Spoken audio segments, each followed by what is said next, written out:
They don't have a taxi. They don't have one vehicle. The biggest taxi company doesn't have a vehicle. They don't have a driver. It's software coordinating things. We're into logistics as well. We don't have meals. We don't have a restaurant. We sell more food. We deliver more food than any restaurant in Bristol, and we don't have a bike.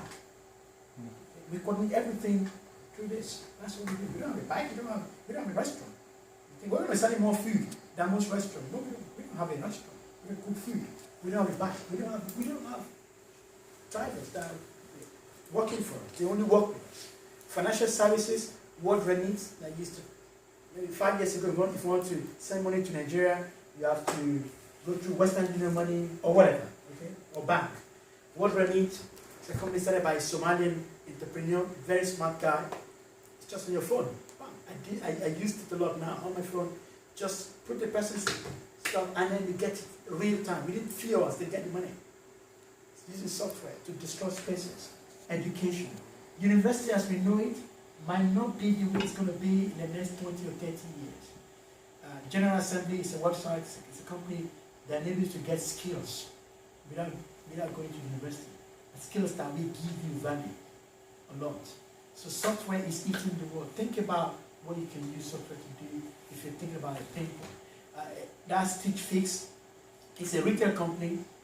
It's going to be one of the biggest retail companies in the world, but they will not have a store or anywhere. Okay? What they do is very, very, very good for ladies actually. You register with them, they give you a personal shopper, a personal stylist. So they use this algorithm, they ask you some questions about your style, about your budget, about your love, about your colors, and they will send 5 clothes to you, 5. Then you try them, you pick the one that you love, and then you return the one back. When you return it back to them, they don't know more about you. They know about the kind of clothes that you love and the ones you don't love. And they keep on sending clothes to you like that, and you keep buying them. So you don't have to go to the store and be trying stuff. They send it to your house, you try it in your house, and you send it back to them. It's basically using software to disrupt an existing space. And there are lots of other ideas I can tell you of, even in Africa. Part of my job now is to look for startups that we want to invest in Nigeria. And I think about a lot of things that we can use software to disrupt, to change, research. One of the richest women in the world, youngest self-made billionaires in the world now, is a lady who did a PhD, and she's into genetics, and then she turned into a business, into genetics stuff, and she's amazing. And they use technology in the genetics space.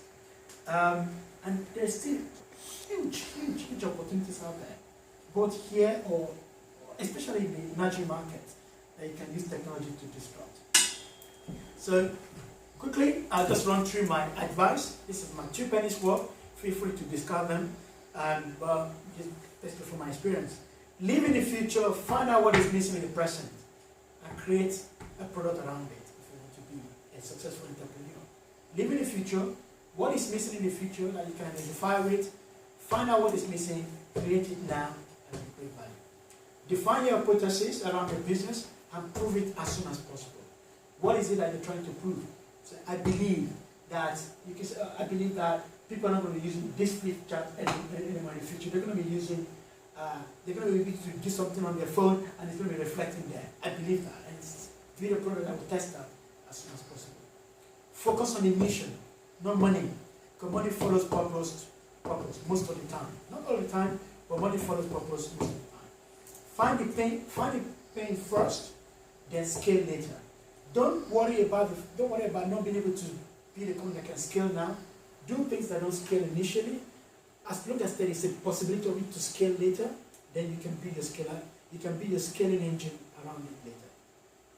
Create an awesome product that people love, and then they will pay you for it. Read and learn voraciously. I read at least 10 articles a day. Just during the break, I've read an article. I subscribe to lots of things that give me articles to read. I learn a lot. Read people's story, read what is happening out there in technology, what is the new thing, what are people talking about now, what is going to happen later. And there are people that know a lot better than I do that I want to learn from. And I read articles on the go, I read articles in the toilet, I read when I wake up, I read instead of spending time on Facebook looking at somebody's birthday pictures, read. Books and read and learn voraciously. Iterate, change things vigorously. Don't be afraid to change your mind. Be gutsy, go for it if you want to be an entrepreneur. Don't be afraid to fail. Failure is part of the deal. And your primary job when you start a company is to stay alive. Good things happen to people that stay alive. But understand that don't kill your business when it's not yet time for it to be killed. Good things happen to those that stay alive. I would recommend this. There are lots of stuff out there, but these are the ones that I've read and I've interacted with. A book by Peter Thiel, 0 to 1. Peter Thiel was one of the founders of PayPal. It's not changed. Oh, I've not changed it. Yes, Peter Thiel is one of the founders of PayPal.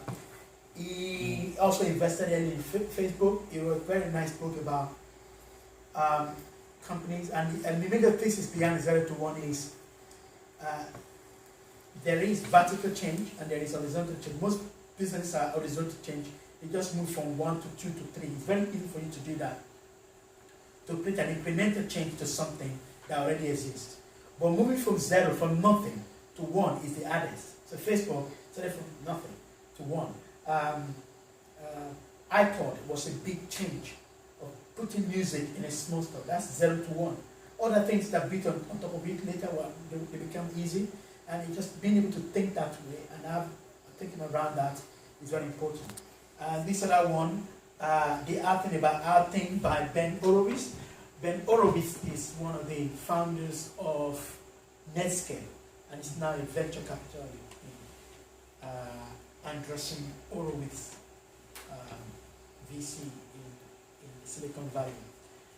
It just basically talks about the stories of that. I think this is the best about when you hear about successful companies, and the one I told you, Alibaba or Facebook and the rest, you hear this linear growth, but there are lots of hard stuff that took place along the line, and it just focuses on that, how to handle this hard stuff, hard decisions. The lead startup was on the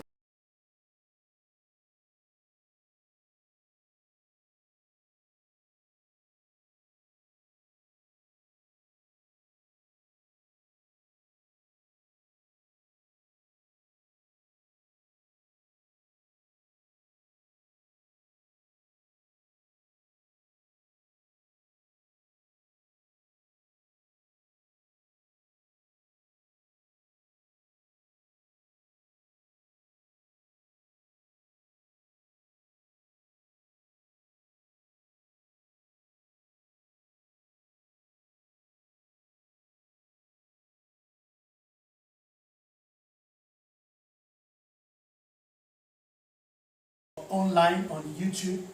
It's a series of lecture that Sam Altman is the president of Y Combinator, that accelerator program that Airbnb went into.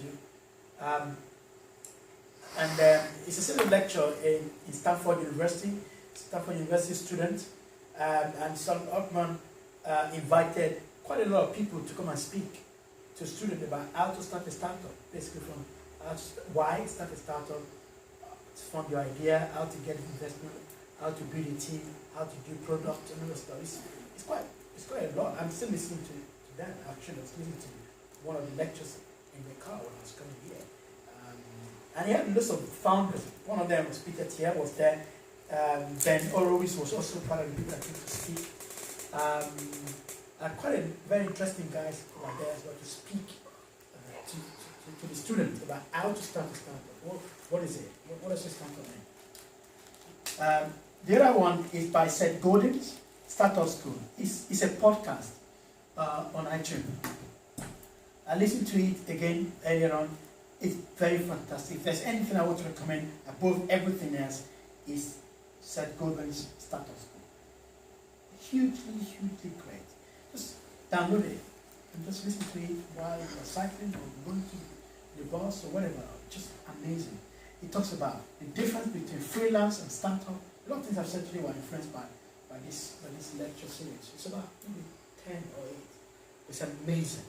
It's amazing talk that he gave to series of startup guys. So this is it.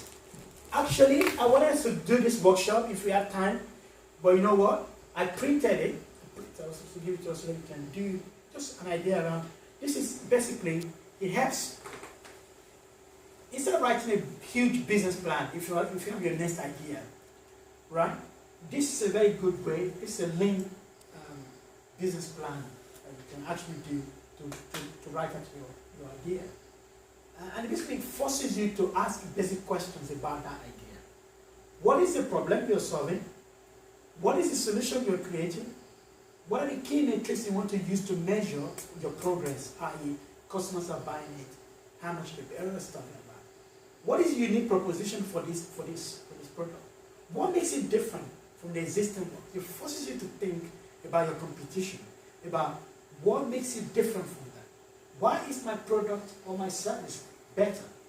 And that's the unique proposition. And you have to write it.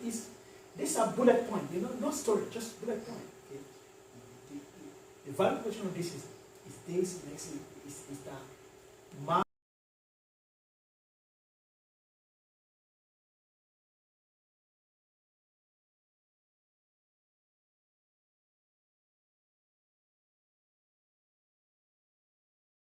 Amazing. Okay, everybody will buy. What's your unfair advantage? Is it technology, or your knowledge of the space, or your position in the place, or the partnership that you're having with someone, with a company, or your distribution channel? It could be that. So it forces you to think that. Who are your customers? Who are they? A business that is set to fail is a business that thinks everybody is their customer. That's a failure. I also see a lot of users, when we ask founders about their business, okay, what is your market? What's your market share? How big is this market? It's huge. That's a nonsense answer. What is huge? There's nothing about it. You cannot, your product cannot be sold to everyone. It can't. Even Facebook didn't start with saying, I want to sell to 2 billion people. No. Sorry. Students. I want to connect. And then before you know, grandfathers are now using Facebook. But if you had started with the grandfathers in mind, you wouldn't do that. They wouldn't. So for your customer segment, what are the channels you want to use to distribute? What are the cost structure? What will it cost you? The time, the money, the resources, and how do you make money? I wanted to do this before if we had time, but I didn't print it. I mean, I printed it, but I forgot to bring it. So you might want to have that, or print it for you guys later. And every time you have an idea you want to go after, I would recommend that you use this canvas to assess whether you want to do it or not. I think that's it, really. Any question?